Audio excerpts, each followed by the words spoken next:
Lokati here. Today we are discussing our latest build. All builds are made live on stream, so you're welcome to come by Twitch and ask any questions and watch full videos. Links below. All right, PoE fans, we have a cast-on crit Shaman. We are using tornadoes to cast storm bolts, to cast avalanches, because Halvar's Pledge is a 100% chance to cast avalanche boulder on a target when you critically hit with a spell. So let's get into an empowered monolith here and go over gameplay. Now, gameplay here is very simple. All you do is cast tornadoes. Tornadoes cast storm bolts cast avalanches. You collect all of the loot. All you'll do when you're doing these echoes is summon one or two and then move on to the next group. And then summon one or two, move on to the next group. Everything will melt away. Now this is primarily a hit-based build. However, we are utilizing Frostbite because it is an abundance in our tree and our idols to do some additional dot damage because of the number of storm bolts that we are getting out on the target. These storm bolts are coming out every 1.4 second from every tornado, which we're getting 2 of cast every time we cast it. And as you can see, everything melts off screen, on screen, around the edges of the screen, and wherever you go. The build works very, very well as long as you do the gearing properly. Now, in order to do that gearing, let's take a look at our items. So, our 3-piece Halvar's Pledge is a requirement.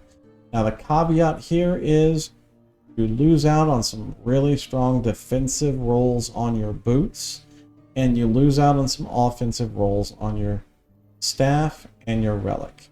Now, the offensive rolls don't really matter because we are very, very high DPS in the build based on the gear that we have available to us. But missing the defensive stats on our boots makes it more important that you really start looking for good gloves, good belt, good chest piece with lots of health and armor on them. Now, my gear is level 77 leveling gear, so this is not ideal, but we'll kind of go over what you're looking for real quick, and we'll have a build guide down below as well. But on your helm, you do want some base critical strike chance, which means you are going to be using a raptor helm. On our chest, we want the most defensive chest we can get. I went with the Marina Carapace because it is very high in armor. And on our gloves, we want a high armor glove as well here. At level 86 plus, we're going to use the armor applies damage over time glove base that has a very high armor as well. Our rings we are using for resistances, health, critical strike chance. So we need one with high critical strike chance rolls on it. On our other ring, we're getting attunement over here, as well as physical resistances, fire resistances, and increased damage over time. Good old-fashioned bone amulet with 1 T7 increased spell critical strike chance roll, and some increased critical strike chance, as well as health and resistances on it. All of this gets us up to almost crit cap at level 77 on our gear, because we have 4% base coming off of Halvar's Pledge as well. This means almost every storm bolt is going to be proccing an avalanche, making it very, very good return on your investment. For our idols, we are running chance to apply frostbite and cold damage, chance to apply frostbite and cold damage, chance to apply frostbite and cold damage, and chance to apply frostbite and cold damage. Nothing complicated here. These are what we're going to be running in these slots with 4 small idols to help fill out armor, health, resistances, whatever you need those small idols for. For our passive skills, we are looking at natural attunement because attunement is one of the primary ways that we are scaling our character. So attunement is increasing our storm bolt damage, which we get right here, which is being scaled through our entire gathering storm tree, as well as scaling our mana and our mana regen. So attunement is a very important stat to have on all of our slots here. We are getting health from Gift of the Wilderness, health from Ancient Call, and a little bit more health down here. As we continue leveling up, we're going to just keep scaling our health in all the areas that we can scale our health in because damage is really phenomenal. On our Druid tree, we're getting, surprise, surprise, endurance, armor. We're getting a little bit of health here, and then we want to get this up to 5 points so that we do get health on mana spent. We're getting 1 out of 7 in Blessed Springs so that we can get 5 out of 7 for the increased frostbite chance, as well as the cold damage and the freeze rate multiplier. We're getting 7 out of 7 for more attunement as well as strength for armor. And then we are getting 5 out of 5 for increased crit chance and health leech on crit. Now, if you did not want to run any leech for whatever reason, you could swap out a Peak of the Mountain here, and then you wouldn't need so much crit over here, but I do feel like this is the best way to build using the Druid tree. On our Shaman tree, we are getting attunement and penetration, 5 out of 5 here for the increased cooldown, as well as a nice way to dip further into the tree and shared damage. Over here, we are getting Earth and Supremacy for attunement and endurance threshold, and stun avoidance per attunement. This is very strong. Stun avoidance is going to be very important to us because we are not a ward build, and so our life pool is not going to be nearly as high and nearly as resistant to stuns. We are getting Windbringer for the shared increased dodge rating, cold damage, and the shared dodge rating. And we use that as a prerequisite to get Shattered Heavens, which is flat cold damage and more frostbite chance. And then we are going 8 out of 8 for the attunement and the increased mana regen per 1 attunement. We do need some reasonable mana regen because it is expensive to dump out tornadoes at a 14.3 mana cost when we are casting 2 tornadoes every cast, and we have a cast rate of about 1 tornado every 0.7 seconds. So as you can see, mana regen is very important to us. On boss fights, there's enough small movement that you're going to have plenty of time to regenerate some of that mana as you're casting these out. But if you need more mana regen, you do have the option of adding mana regeneration to your attuned silver ring here to help with that mana regen as necessary. But I would just advise continuing to scale more attunement on all of your gear, because that is a great source of damage and mana regeneration and stun avoidance.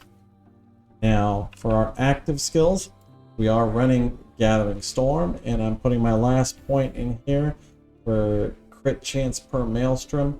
And then this is when you expend a storm stack, you get crit chance per Maelstrom. We are looking at possibly including Maelstrom in the build, but for now you can ignore these points. And reasonably, this skill, you only need about 16 points in the build. So you need this point right here, which gives us Stormbolt shock chance. You need this one, which converts that shock chance to frostbite. You need this one so that you can give a little bit of chill chance and get access to this node, which gives us freeze rate multiplier per 2 attunement and cold penetration for frostbite per 2 attunement. So this is one of the main ways that we are scaling both our freeze with attunement and our cold pen for our frostbites. And this affects all the frostbites cast by Stormbolt. And so this is something that is a little misleading in last Epoch and confuse some players. If something in this tree says that it affects Gathering Storm, generally speaking, it also affects Stormbolt's cast by your character, because Stormbolt is a Gathering Storm ability. So this one where it has a repeat chance and this one where it has increased damage all affect Stormbolts cast by Tornado. And in Tornado, we have Stormbolts cast by Tornado, frequency of Stormbolts cast by Tornado, double casting tornadoes, longer duration tornadoes, cast speed from Aspect of the Storm, mana efficiency, and Aspect of the Storm mana regen, and more cast speed for tornadoes, so we can get more tornadoes out and more lightning bolts. Now, when you cast a tornado, the range on the Stormbolt from this tornado is about 70% of the screen. So if you cast your tornado here, it's going to hit something over here. So don't worry about the placement of the tornadoes. As long as you have them out, they're hitting things on the screen.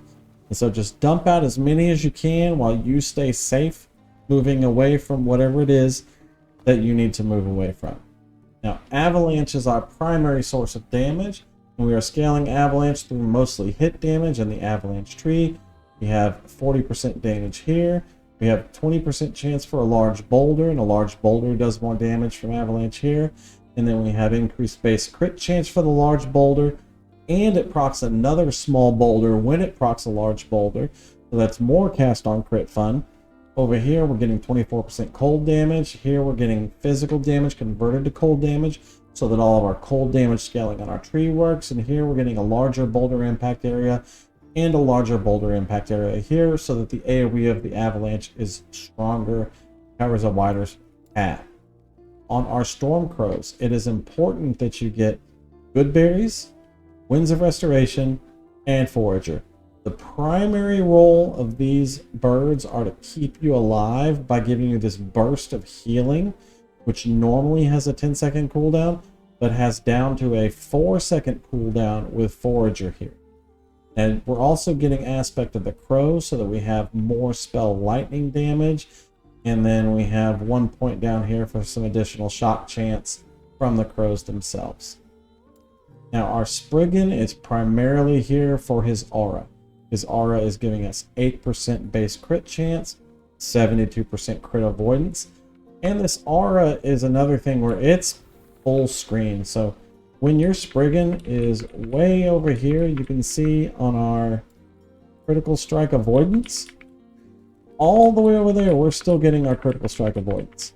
So, I mean, the range of this is probably 1.5 screens away.